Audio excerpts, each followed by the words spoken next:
कब और कैसे हुई छठ पूजा की शुरुआत? जाने इससे जुड़ी पौराणिक कथाएं। उत्तर भारत में बड़ी धूमधाम से मनाए जाने वाले आस्था के महापर्व छठ पूजा की शुरुआत कब और कैसे हुई, इससे जुड़ी पौराणिक एवं प्रचलित कथाओं के बारे में जानने के लिए जरूर। सनातन परंपरा में आस्था के महापर्व छठ पूजा का बहुत ज्यादा महत्व है। भगवान सूर्य और छठी मैया की पूजा से जुड़ा यह पर्व बिहार, उत्तर प्रदेश, झारखंड समेत अब देश के कोने कोने में बड़ी धूमधाम से मनाया जाता है। परिवार की सुख समृद्धि और संतान के सौभाग्य के लिए की जाने वाली छठ पूजा में व्रती को 3 दिनों को कठिन नियमों को पालन करना पड़ता है।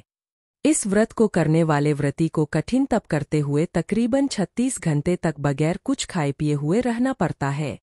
आइए जानते हैं कि जीवन से जुड़ी सभी कष्टों को दूर और कामनाओं को पूरा करने वाला यह व्रत कब और किसने शुरू किया। छठ पूजा की रामायण काल से जुड़ी कथा। हिंदू मान्यता के अनुसार जब भगवान श्री राम लंका विजय करके अयोध्या वापस लौटे तो उनके स्वागत में पहले अयोध्या के लोगों ने उनके स्वागत में दीप जलाकर खुशी मनाई थी, जिसे दीपावली पर्व के रूप माना गया। मान्यता है कि भगवान राम सूर्यवंशी थे, इसलिए उन्होंने रामराज्य की स्थापना के बाद माता सीता के साथ सूर्य षष्ठी का व्रत किया और सप्तमी तिथि पर सूर्यदेव को अर्घ्य देकर उनका आशीर्वाद प्राप्त किया। तब से लेकर आज तक सूर्य साधना का छठ महापर्व चला आ रहा है। छठ पूजा की महाभारत काल से जुड़ी कथा। मान्यता है कि पांडव जब अपना सारा राजपाट जुए में हारकर जंगलों में अज्ञातवास झेल रहे थे, तब द्रौपदी ने इस संकट से मुक्ति पाने के लिए प्रत्यक्ष देवता भगवान सूर्य की कठिन साधना से जुड़ा छठ व्रत किया था।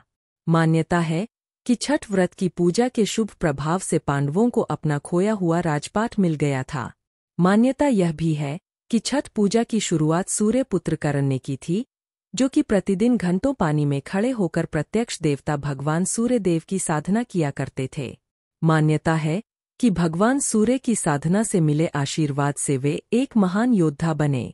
छठ पूजा की राजा प्रियव्रत से जुड़ी कथा। मान्यता है कि प्रियव्रत नाम के राजा ने संतान की कामना को पूरा करने के लिए महर्षि कश्यप से उपाय पूछा तो उन्होंने उन्हें पुत्रेष्टि यज्ञ करने की सलाह दी। इस यज्ञ को करने के बाद राजा के यहाँ एक मरे हुए बच्चे ने जन्म लिया तो राजा समेत पूरा नगर शोक में डूब गया। मान्यता है कि जब राजा अपने बच्चे का अंतिम संस्कार कर रहे थे, तभी षष्ठी देवी प्रकट हुईं और उन्होंने कहा कि मैं सभी संतान की रक्षा करने वाली षष्ठी देवी हूँ। ऐसा कहते हुए उन्होंने शिशु के मृत शरीर को स्पर्श करते हुए उसे जीवित कर दिया।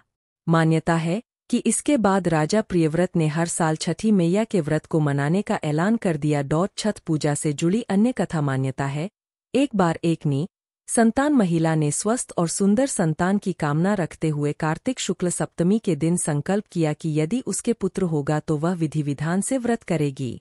मान्यता है कि इसके कुछ समय बाद ही उसे सूर्यदेव की कृपा से पुत्र रत्न की प्राप्ति हुई, लेकिन वह व्रत करना भूल गई और समय बीतने के बाद उसके पुत्र का विवाह भी हो गया।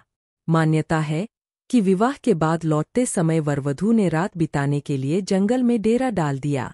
इसके बाद जब सुबह हुई तो वधू ने अपने पति को मृत पाया।